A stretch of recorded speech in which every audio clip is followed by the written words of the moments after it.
analysts have been warning of the dollar's impending doom. I don't want to be overly dramatic, but I think I will use the word doomed in the long term. The US dollar is the most powerful currency that exists today. It's accepted and traded almost everywhere in the world and has shown strong resilience through numerous financial shocks and mounting fiscal debt. The US dollar for the last couple of decades has been the preeminent global currency in virtually every dimension you can think of. It allows us to have a great demand for our currency and for our bonds.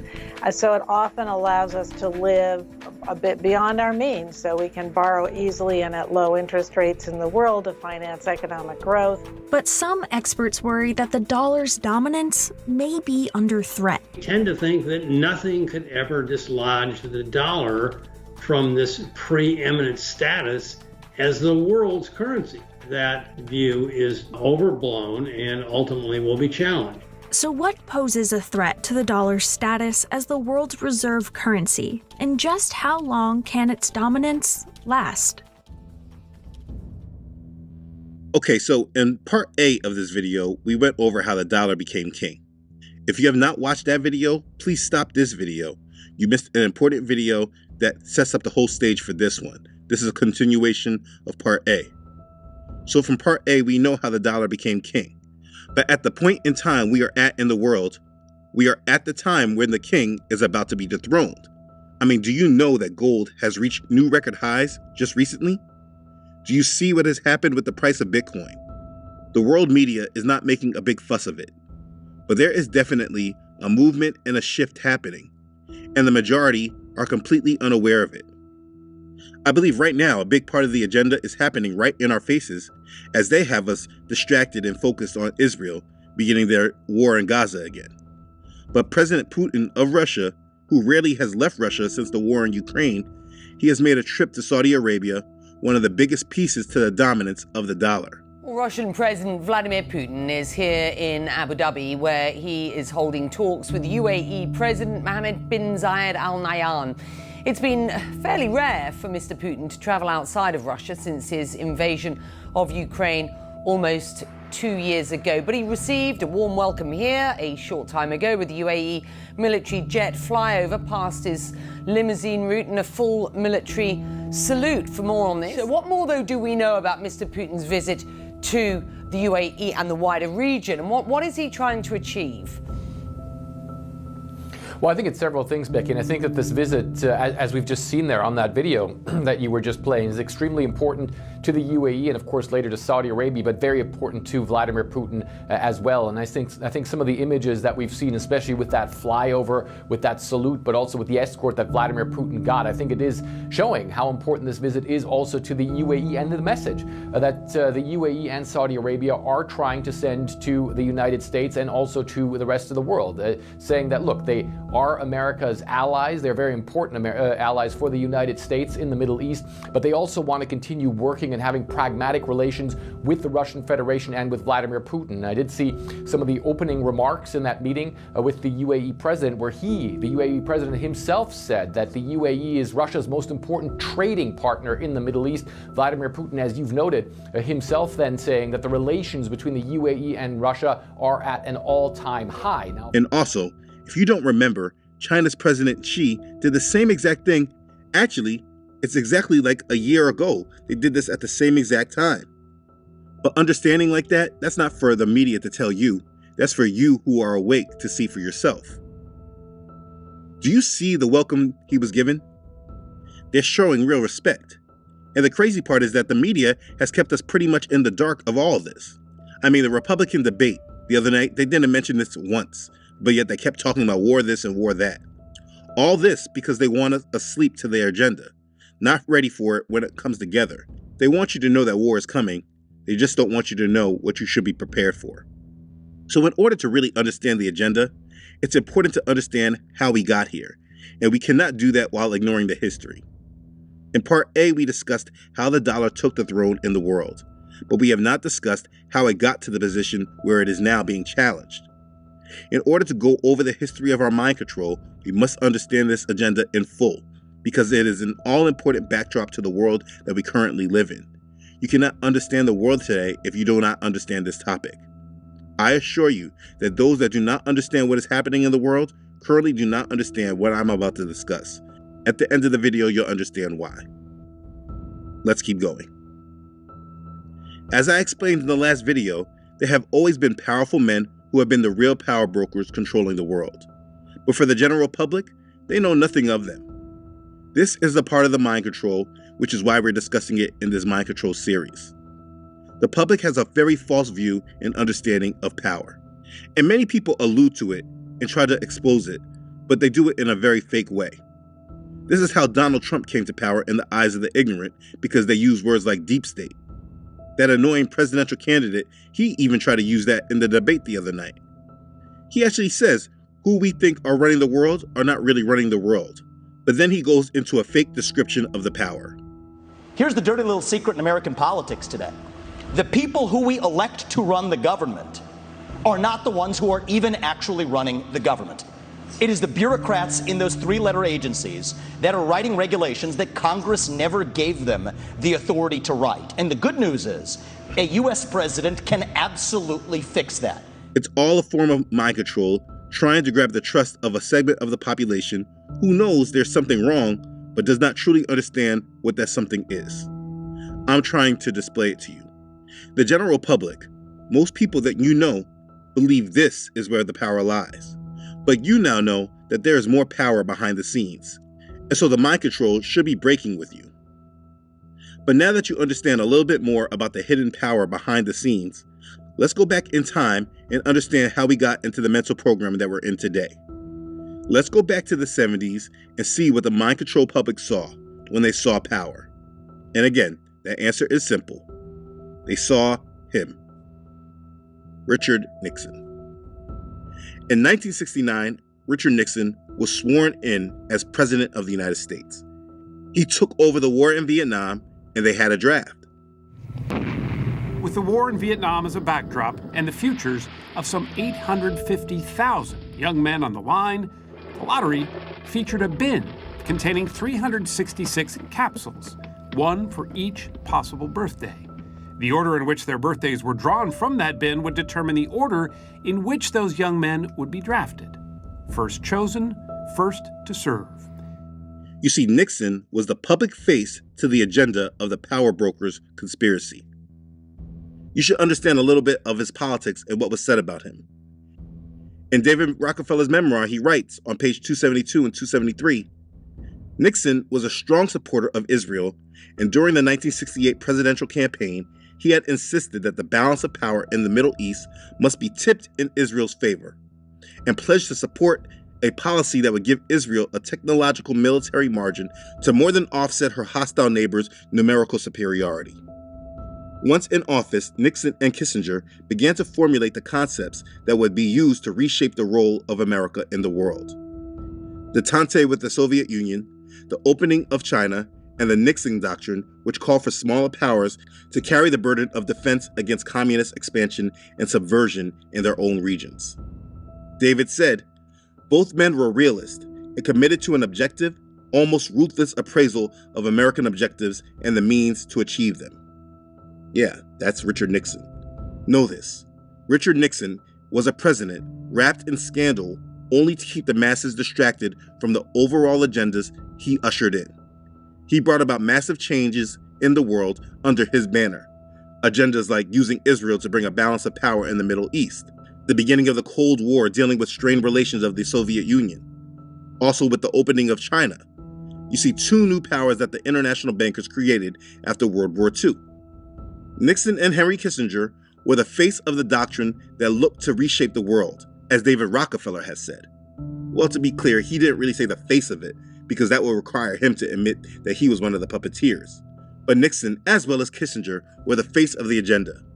And so in the beginning of the 1970s, while everyone was being influenced by all the new changes that had come from the 60s, particularly the biggest influence being the television, as we spoke so much about, Americans were focused on what the television told them to focus on, which was a bunch of movements and the war. This is how the hippie movement grew, all from dealing with the stresses of this war that literally had nothing to do with them. They spoke about spreading democracy and freedom, but this public being led by the media grew anti-war sentiment. And this is because they were told to have this sentiment. For it seems now more certain than ever that the bloody experience of Vietnam is to end in a stalemate. But it is increasingly clear to this reporter that the only rational way out then will be to negotiate, not as victors, but as an honorable people who lived up to their pledge to defend democracy and did the best they could. The thing you want to understand is that what was really happening, the public really didn't know or understand. The escalating costs from both the Vietnam War and domestic social programs resulted in increasing amounts of United States dollars being printed. In the early 70s, the United States as a whole began running a trade deficit for the first time in the 20th century. Foreign owners of United States dollars began to question the ability of the United States government to reduce budget and trade deficits. Also, foreign nations, in particular the French, began to redeem their dollars for gold, as legally entitled under the Bretton Woods Agreement signed in 1944. It's said that the drain on the United States gold threatened to completely empty the United States Treasury. That's what they say. And so to prevent this from happening, on August 15, 1971, remember this, President Richard Nixon unilaterally closed the gold window. He made the dollar inconvertible to gold directly, except on the open market. The strength of a nation's currency is based on the strength of that nation's economy. And the American economy is by far the strongest in the world. Accordingly, I have directed the Secretary of the Treasury to take the action necessary to defend the dollar against the speculators. I have directed Secretary Connally to suspend temporarily the convertibility of the dollar into gold or other reserve assets, except in amounts and conditions determined to be in the interest of monetary stability and in the best interest of the United States. Now, what is this action, which is very technical, what does it mean for you? Let me lay to rest the bugaboo of what is called devaluation. If you want to buy a foreign car or take a trip abroad, market conditions may cause your dollar to buy slightly less. But if you are among the overwhelming majority of Americans who buy American-made products in America, your dollar will be worth just as much tomorrow as it is today. The effect of this action, in other words, will be to stabilize the dollar. And this move cut and removed the last link between gold and paper money. They couldn't just give $35 and get an ounce of gold. No longer. It was in 1971 that fiat money was created. Money that was backed by nothing. This was the start of the major conspiracy that we know today. This was the plan all along, and it took 15 years to make it happen. They got the world all attached to the system by promising to be good partners, but later they reneged and said those dollars that the rest of the world owned no longer could buy gold at that $35 mark that the Bretton Woods Agreement originally set. The result was inevitable, with gold soaring from $35 to $195 an ounce by the end of 1974. This was the final step in abandoning the gold standard. All the central banks had to control now was the public's perception of inflation to allow them to create as much money as they desired. It was known as the Nixon shock, but the effects, they weren't really felt just yet. Shortly after Nixon took the dollar off the gold standard on September 28, 1971, he was done. He signed the enabling legislation to basically end the draft, though it did not formally end until 1973. In 1972, Nixon was at the top of his game. He desegregated all Southern schools. He ended the draft. He created the EPA and the Cancer Institute. He even went to China, bringing China on the world stage. He was extremely well liked by the American public, and that was an election year in 1972. In that election, it was one of the greatest victories any president ever had. He carried every state except Massachusetts and D.C. But in 1972, they also began to introduce the Watergate scandal. 5 men were arrested early Saturday while trying to install eavesdropping equipment at the Democratic National Committee. And it turns out that one of them has an office in the headquarters of the Committee for the Re-election of the President. But at the time of the election, with all his victories, the American public, they didn't want to believe he had anything to do with it. And this disbelief was mainly because the media didn't really allow them to think it yet. But the power brokers decided to experiment with their control through the media, and they started reporting more on Watergate, and more things became revealed. And in 1973, the country that loved Nixon began to hate him. You had to watch this mind control. The American public were very clearly controlled by the media, and the power brokers, they knew it. I mean, they loved him in 1972. But they created a scandal, then the vice president, Spiro Theodore Agnew, steps down, the country becomes divided, and then they start impeachment hearings on Nixon. By August 8th, 1974, Nixon had resigned, and this was the whole talk about his presidency. This was his legacy. But as president, I must put the interests of America first. America needs a full-time president and a full-time Congress, particularly at this time with problems we face at home and abroad. Therefore, I shall resign the presidency effective at noon tomorrow. Vice President Ford will be sworn in as president at that hour in this office. But as you go back and listen to all this, this is what is missing from the mainstream analysis. You see, Nixon was the public face to the agenda of the power brokers' conspiracy, more than anyone else who ever pushed it into the mainstream before him. But because the public was so controlled by the media, they only knew to focus on what the media told them to focus on. We're very much like that still to this day. Nixon was the face of the actions and moves of international bankers, probably more so than any president in his time.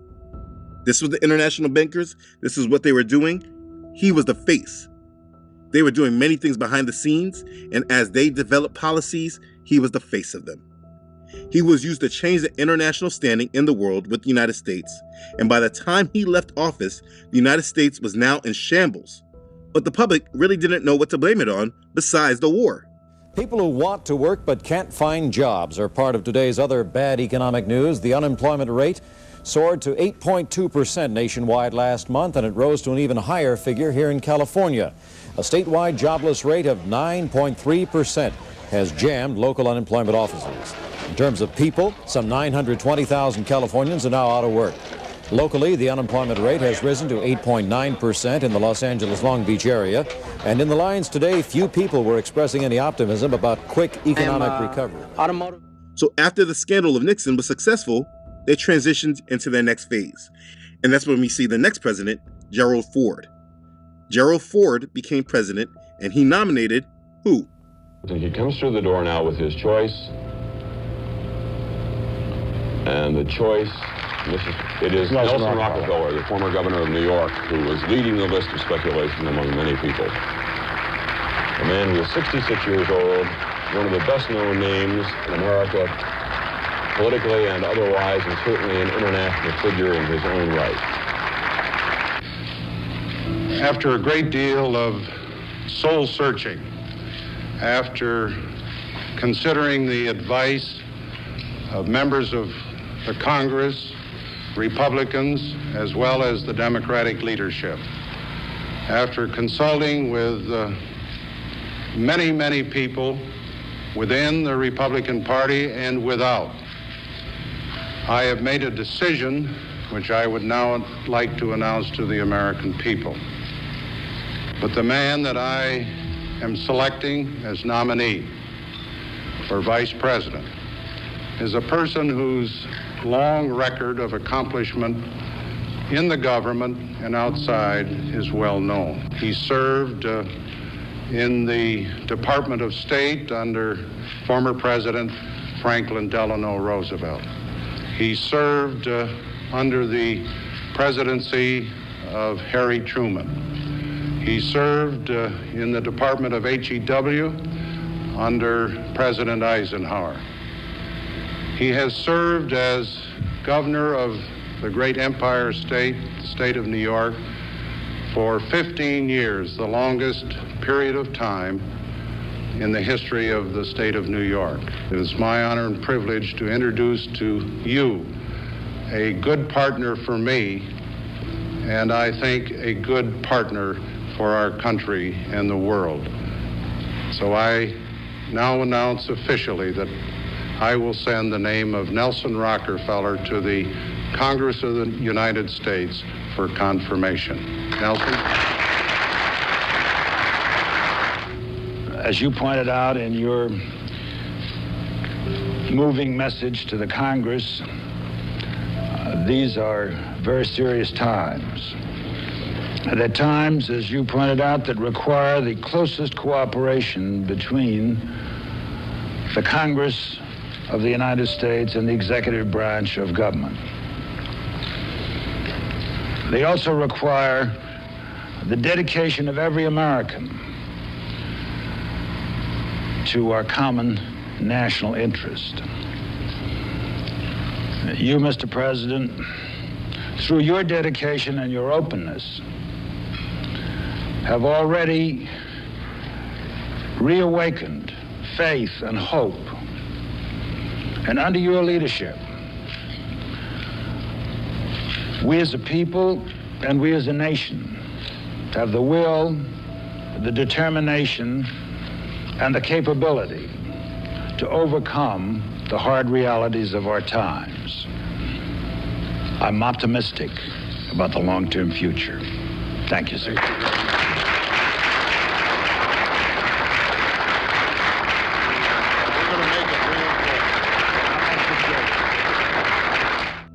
Nelson Rockefeller as vice president.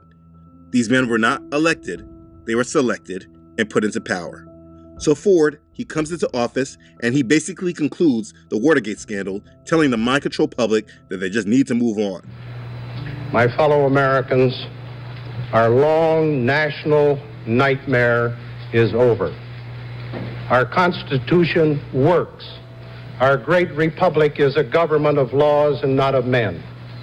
Here, the people rule. But there is a higher power. By whatever name, we honor him, who ordains not only righteousness but love, not only justice but mercy. As we bind up the internal wounds of Watergate, more painful and more poisonous than those of foreign wars, let us restore the golden rule to our political process, and let brotherly love purge our hearts of suspicion and of hate. In the beginning, I asked you to pray for me. Before closing, I ask again your prayers for Richard Nixon and for his family. May our former president, who brought peace to millions, find it for himself. This change in the presidency was purely a deceptive mind trick that was about removing Nixon from the minds of the public and moving on to the agendas at hand. You see, if Nixon had remained president and then the problems that were about to occur started and gained steam, the American public would have been able to put a face and look at the direct actions of why their troubles had started. But you see, once they changed the CEO of the country, then people were able to be redirected into the future and not know what happened in the past. And this is exactly what happened. The events with Richard Nixon seem to be the most mind-controlling events of the 70s. They loved him, then they hated him, all by the power of the media. I am positive that the powers that be knew by this time that their mind-controlling campaign was strong and successful. Today, when you talk about Richard Nixon, the first thing that people talk about is Watergate and his impeachment. But they don't really recognize exactly what this man did. The narrative surrounding him is completely one-sided. He was a champion and the face of massive change during the heights of his popularity, and then, after his purpose was fulfilled, they removed him by making some ridiculous scandal. You see, what was about to happen next? In the 70s, it was severe. But this is also why it seems that nobody's able to pinpoint why. You see, to this day, when I talk to many people, they are still unaware that the dollar is not backed by anything. Or if they are coming to this understanding, they're understanding this now. Many today, particularly the older generation, they still have believed that it was backed by gold. This is obviously not all, but I've come across many, and even many that know that it's not backed by gold, they came into this understanding recently. Many of them not from back in that time. What that tells me is that when Nixon removed the dollar off the gold standard, though it may have been news and it was spoken of, it was not mentally programmed into the masses. You see, everything that a majority of the population knows is a part of a program. If everyone knows the same thing and is part of the same thought, then that was a program. If there's a major piece of information that the public does not know, it's normally because it was not programmed to be known or understood. Again, Richard Nixon was the public face of the advance of the world government agenda. He changed the world by changing the monetary rules for the system and changed the geopolitical world by bringing China into geopolitics and beginning the Cold War with the Soviet Union. He was the face of the international bankers' conspiratorial agenda, and when his purpose was done, they made a scandal that would bring him out of the limelight into shame, so that whenever you speak of the bad of Nixon, people already know because of the scandal, but they are never able to comprehend truly the magnitude of what really transpired. So now, as the 70s moves on, the whole agenda for their new world has been set, and the public, they didn't have a clue. Nixon, he leaves with a smile and a wave as the public face of the conspiracy doing the world dirty. Gerald Ford and Nelson Rockefeller come in office as the new face of leadership, and Gerald Ford's role is short-lived, only for the transition, while there is Rockefeller in the White House guiding the transition personally. You have to understand the reason for Ford.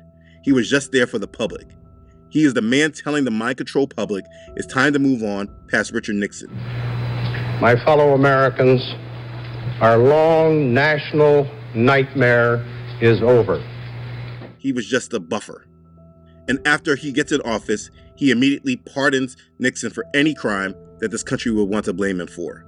Now therefore, I, Gerald R. Ford, President of the United States, have granted, and by these presents do grant, a full, free, and absolute pardon unto Richard Nixon for all offenses against the United States which he, Richard Nixon, has committed or may have committed or taken part in during the period from July 20, 1969 through August 9, 1974. The move wasn't fully well received, but people got over it. It wasn't just for the Watergate scandal either, but for all crimes against the United States. I mean, this is all theater.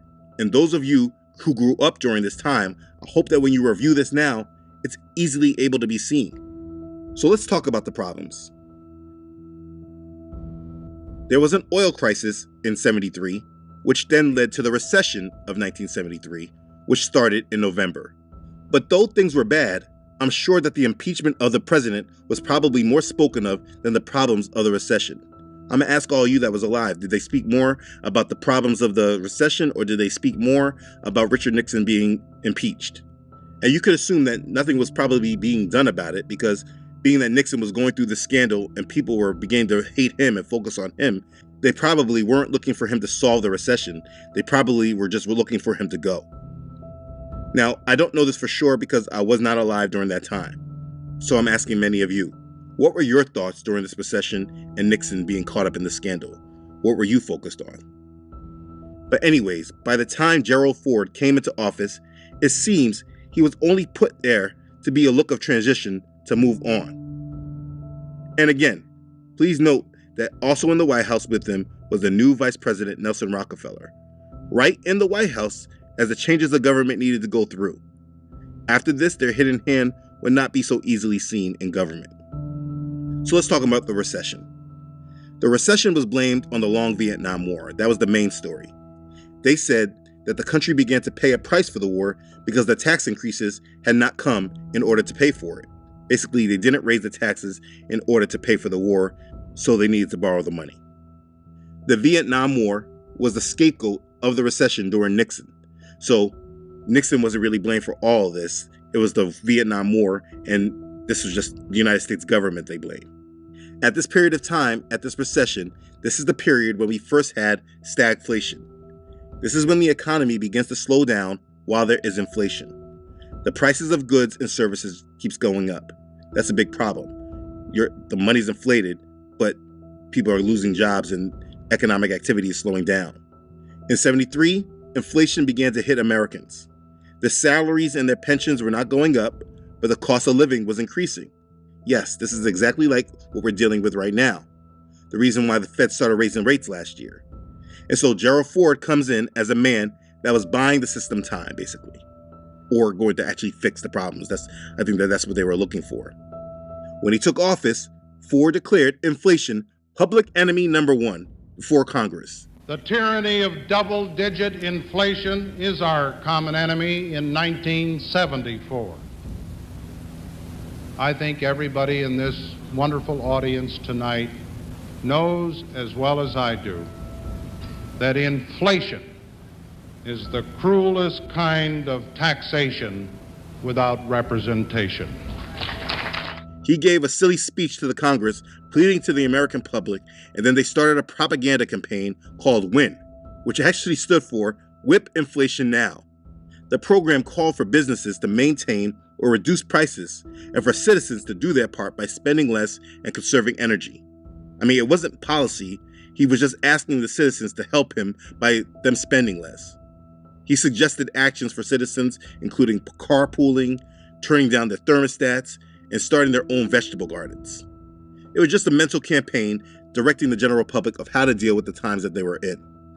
They literally put out win buttons and put up win posters just as a way of promoting the propaganda. Apparently, it didn't take hold, but I don't think it was supposed to, more than just buy them more time. A couple months later, in January of 1975, they decide to own the situation. Ford gives his State of the Union address. He reports that the State of the Union is not good. Reported as the Constitution requires on the State of the Union. When the bipartisan applause stopped, President Truman said, "I am happy to report to the 81st Congress that the State of the Union is good. Our nation is better able than ever before to meet the needs of the American people and to give them their fair chance in the pursuit of happiness. It is foremost among the nations of the world in the search for peace." Today, that freshman member from Michigan stands where Mr. Truman stood. And I must say to you that the State of the Union is not good. Millions of Americans are out of work. Recession and inflation are eroding the money of millions more. Prices are too high and sales are too slow. This year's federal deficit will be about $30 billion. Next year's probably $45 billion. The national debt will rise to over $500 billion. And this was easy for him to say because he's not in direct blame of it. And it is at this point right here that brings us into the 1980s. This moment of theater is where the 1980s begins. This is when Ronald Reagan now comes on the scene as a candidate for president. But the times were not ready for him yet. They were just warming up. The 80s was his decade. That was the decade of great change. So they had more to do during the 70s. The struggles and failures were not fully activated yet in 1975. The next 5 years gets aggressively worse economically leading into the 1980s. They clearly were using chaos to bring in more order. And the 80s was the definite introduction to a changed world, and Reagan was the face of it. But the death of the dollar was a backdrop of the 70s, and the masses did not know they were a part of this agenda. And this is the important thing to note. All the economic pain that came was not from the scapegoats that the media told the general public was the cause. It was from the United States dollar being moved off the gold standard, and now the value of the dollar in the international economy was devalued along with every other currency. So the international bankers were establishing their new monetary system of debt and money printing, and it took a decade and a half to rein it all in. This is the story of how the United States went from being a manufacturing economy to a consumer-based economy. But we'll get to that. Just note, again, the general public was under severe mind control. They were completely unaware, and they were completely led by those put in as a face of power. They believed that these people would be the solution. These puppet masters knew that in order to bring the world into their new world that they were creating, They needed to attach them to their world economic system. Every nation needed to be a part of it. And then the plan was to destroy the main asset that controlled the whole system, which was the dollar. And as you see, like that clip from the movie I showed, they had this agenda planned well before we all knew about it today. So where are we going with all this? Well, in order to understand where the world was going in the 80s, you needed to understand the agenda of the new world, which truly took shape in the 70s, right under everyone's nose, that were distracted by political noise and scandals. These puppet masters have been engineering a collapse of our system since all of us were born. They distract us through their mind control techniques and put people in front of us that we felt we could trust. I mean, look at this man. Walter Cronkite was known as the most trusted man in America. He was picked in 1962 when the televisions really started coming in all the homes. He was picked as the anchor of the CBS Evening News, the show that still runs today. And for two of the most polarized and eventful decades, the 60s and the 70s, he was the authoritative voice of news in America. He was the man who told viewers that President John F. Kennedy had been assassinated. He was the one that told everyone that man had walked on the moon and that the Vietnam War could not be won. And so this man, who the American public trusted in the beginning of the rise of television and television journalism, when he said something, people believed him. So this man, along with others, directed the thought of what we should know, believe in, and trust. And this is how we got here today. Imagine someone being the most trusted man in America, and he was the one giving the news. Oh my goodness. So if you go back to his news segments, which are hard to get actually, and review what he spoke on and said, you can know what the general public knew. The public had been carefully guided into this agenda of a new world. They had been mentally attacked and distracted.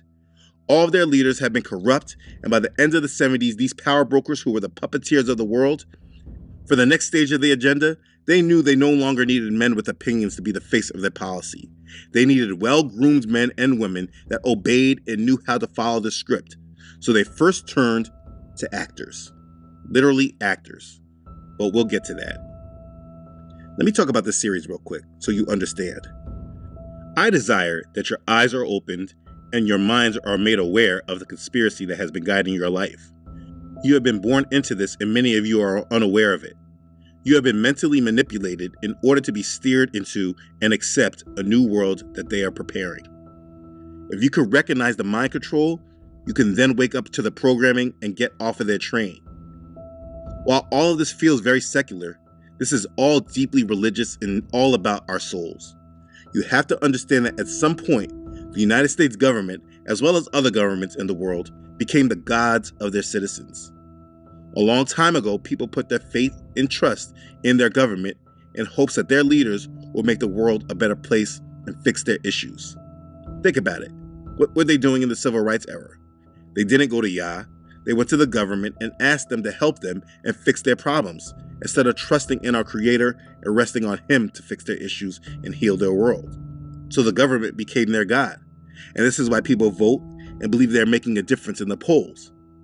Heavily mind-controlled individuals tied to a system that has been oppressing them since before they were born.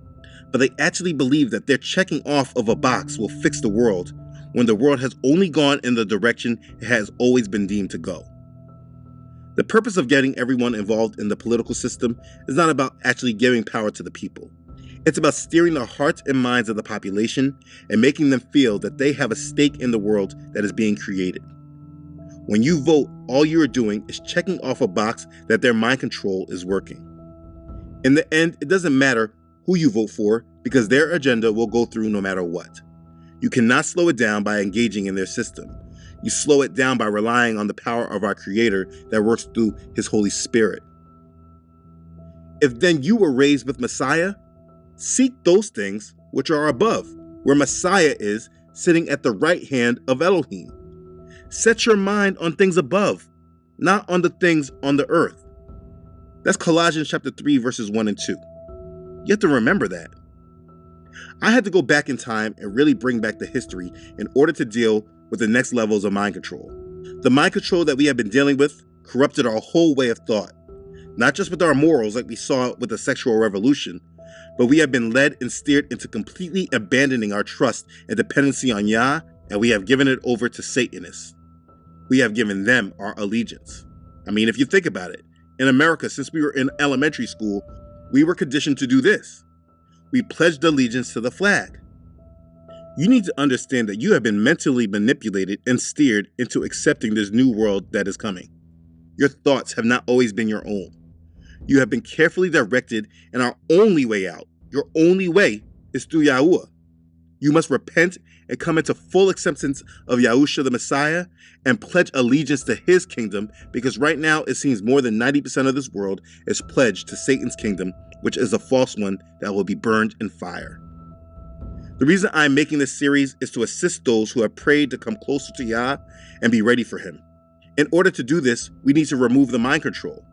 So though I can't go over everything, obviously, I hope that you can see the need to scrutinize your thoughts completely and no longer trust in the thoughts you have been conditioned to hold. These videos are not for everyone. It's for those who are preparing for Yah. I beseech you, therefore, brethren, by the mercies of Elohim, that you present your bodies a living sacrifice, holy, acceptable to Elohim, which is your reasonable service. And do not be conformed to this world, but be transformed by the renewing of your mind, that you may prove what is that good and acceptable and perfect will of Elohim. That's Romans chapter 12, verses 1 and 2. You have to renew your mind and set it on the things above and forget all the programming you were once held to. The agenda of this grand conspiracy has been set and put into planning many decades ago. We are just being carefully steered into it, and if you can go back and review the history of this, you can probably see clearer how this was able to occur. You can see who we as a people gave our minds and trust over to, and how this decision has negatively affected our souls. It gets even worse as time continues. That's why I want to get to the 80s. But if you do not see the agenda that was put forth all these decades before, as we continue, Mr. Gorbachev, tear down this wall. You may miss the answer to your question of why. In the end, I know that this message will be hard for many to receive, especially since people have been conditioned all their life to believe in the power of their vote and to trust the news and the government. I know there is a lot of programming that was promoted to you that you have to break free from. It's really up to you to make your decision on what you believe and who you will serve.